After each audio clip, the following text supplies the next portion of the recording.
삼성 하이닉스 주가가 좋기 때문에 당연히 소부장 주가도 좋겠다라고 판단하실 수 있어요. 전공정단의 장비주 내에서 가장 대표적인 종은 원익 IPS겠죠. 후공정단에서 대표적인 장비주라고는 리노공업이나 한미반도체 정도가 될 겁니다. 전체적으로 최근 내에서 움직임이 없어요. 그런데 여기에서 하나 힌트를 찾아볼 수 있는 게 뭐냐면 약간의 변화의 흐름들이 진행이 되고 있어요. 어떻게? 이건 삼성전자 향의 내용으로 발전된 소부장 내의 진화라고 볼 수가 있습니다. 뭐냐면 파운드리 쪽에서의 그 숫자가 나와야 되거든요. 여기에 대표적인 종목이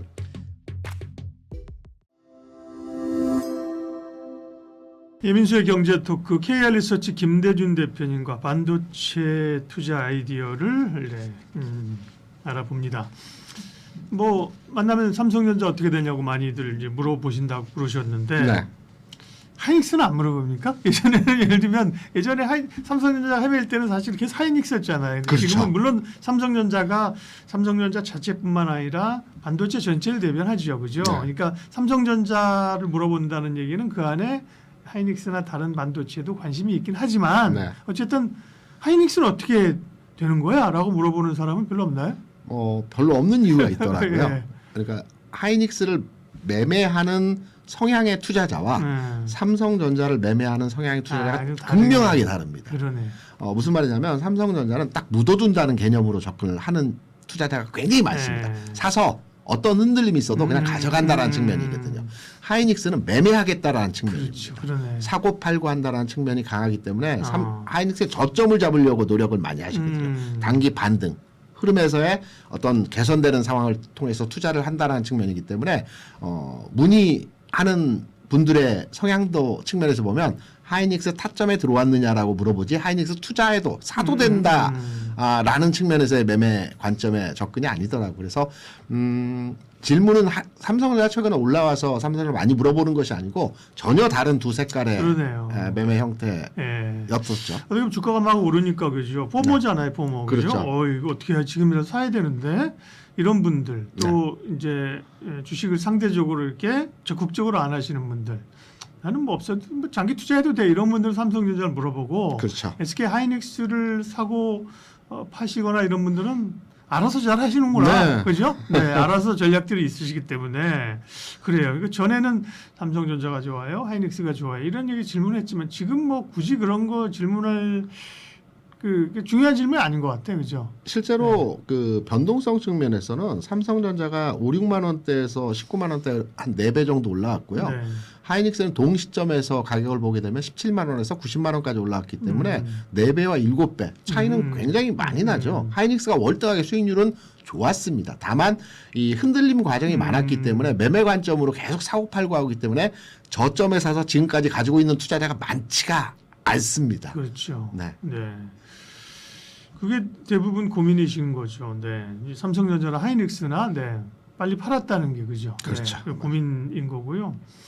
그렇죠. 이제 기회가 되면 또 다시 사는 거죠. 지금은 뭐 강세장에서는 주도주를 사는 거예요, 그죠? 옛날 가격 잊어버려야 돼요. 제가 현장에 있을 때 그 투자하시는 분들이 잘못됐다라기보다도 좀 바꾸어졌으면 하는 방향에서의 매매 습성들을 제가 많이 읽어본 적이 있는데요. 내가 10만 원에 팔았던 주식을 절대로 11만 원에 안 사시더라고요.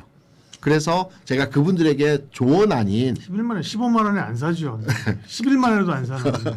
가이드를 해드렸던 게 뭐냐면 왜냐하면 판 가격이 생각이 나기 때문에 그 가격보다 항상 낮은 가격에 사시려고 하는 게 습성이거든요. 인간의 습성입니다. 그렇죠. 저 또한 그랬고요.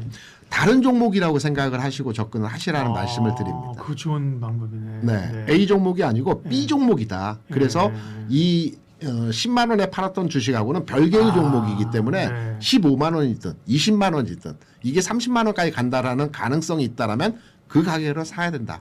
되게 좋은 말인데요. 네, 그게 잘 안 되는데요. 이제 그렇게 해야지. 삼성전자 내가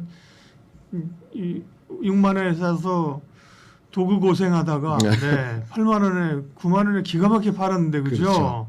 지금 19만 원인데 주정받으면 17만 원에 사라고? 안 되거든요. 사실. 손이 안 나갑니다. 아까처럼 사실 어떻게 보면 또 다른 종목이기도 합니다. 그 당시에 삼성전자, 지금 삼성전자 그죠? 그렇죠. 이익에 대한 전망치, 수급 달라요, 그죠? 그럼 지금 새로 사는 건 삼성전자 B, 네. 또 삼성전자 C. 네. 이거 되게 좋은 아이디어던데. 그래요. 그러면 삼성전자와 하이닉스는 굳이 여기서 구별을 해서 우열을 가릴 필요 없고, 네. 이제는 소부장들도 좀 코스닥이 가는 시나리오가 되고 코스닥의 수급이 몰리고 정책적인 모멘텀이 있다면 소부장의 수 기회를 찾아보는 건 어떨까요? 좀 어렵습니다. 소부장 네. 쪽에서의 기회를 찾거나 네. 소부장의 종목을 발굴해내서 진입으로의 판단을 하는 것은 좀 어려운데 왜 어려운지를 말씀을 드리게 네. 되면 삼성 하이닉스 주가가 좋기 때문에 당연히 소부장 주가도 좋겠다라고 판단하실 수 있어요. 그런데 우리가 최근에 대표주 성격의 종목들의 주가 상황을 보게 되면 뭐 전공정단의 장비주 내에서 가장 대표적인 종목은 원익 IPS겠죠.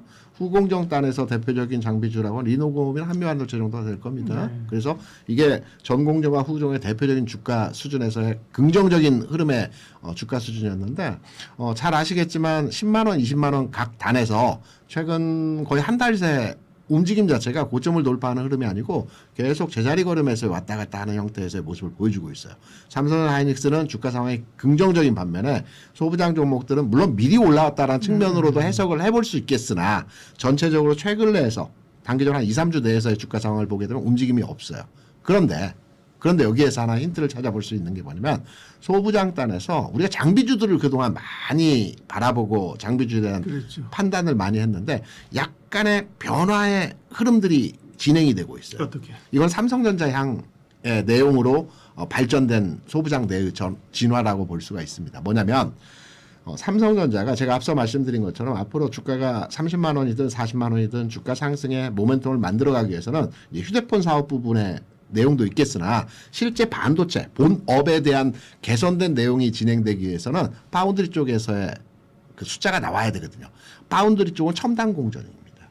그러면 여기에서 소부장 종목들의 흐름들도 첨단 공정과 관련된 종목들의 흐름들이 주가가 그동안 움츠렸다가 이제 움직일 수 있는 상황으로 개선이 되어질 수 있고요. 여기에 대표적인 종목이 첨단 공정은 그러면 그 소재단의 종목들이 많이 있거든요. 왜냐하면 장비단은 삼성전자는 그 세메스인가 시메스인가 자회사 네. 장비 만드는 자회사가 있죠. 아직 상장되지는 않았는데 OTC 시장에서 거래가 되고 있습니다.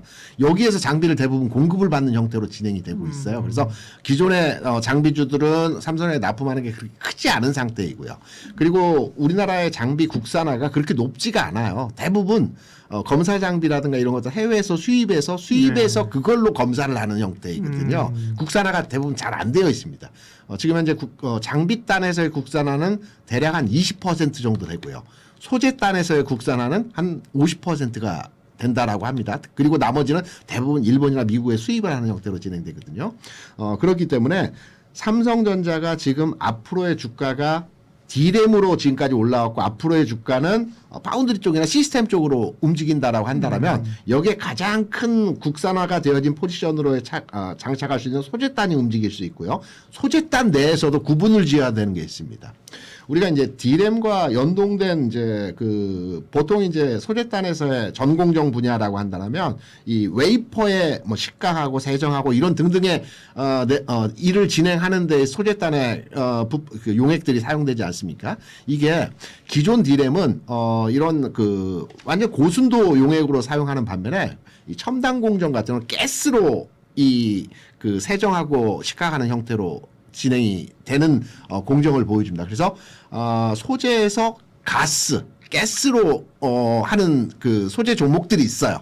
이런 종목들에 대한 투자 관점으로 진행은 앞으로의 소부장 내에서 우리가 투자로의 진행을 할 때는 이쪽의 흐름이 좀 더 강화된 주가의 흐름이 나타날 가능성이 굉장히 큽니다. 대표 종목이 한솔케미칼입니다. 지금은 그러면 소재주가 장비주 피해서 못 올랐나요? 아닙니다. 그 한솔케미칼은 신고가를 갱신하고 새로운 국면에서의 주가 흐름이 진행되고 있는 거고요. 다른 장비주들 같은 경우는 1월에 주가 상승이 있었지만 그 이후에 주가가 정체되어 있고요. 그래서 이게 바뀌는 구조적 측면에서의 내용이 나타나고 있기 때문에 첨단 공정과 관련된 소재주의 흐름들이 찾아보시면 아직 움츠리고 있는 종목들이 굉장히 많습니다. 가격도 뭐 20만 원, 30만 원 아니고 그 이전 단계에서 아직 주가가 바닥을 기고 있는 형태의 종목들이 많기 때문에 요 색깔이 바뀌면서 흐름이 다시 한 바퀴 도는 형태가 되기 때문에 이번 반도체에 대해서 다시 한번 공부를 하시게 되면 해당 종목에 대한 투자 측면에서 오히려 기존 종목에 대한 투자보다는 새로운 이 산업이 바뀌고 흐름이 바뀐다는 측면에서 새로운 종목으로 도전해보는 것도 좋은 기회가 아닐까 이렇게 생각합니다. 반도체 투자 전략 김대준 대표님 함께했습니다. 고맙습니다. 네, 감사합니다.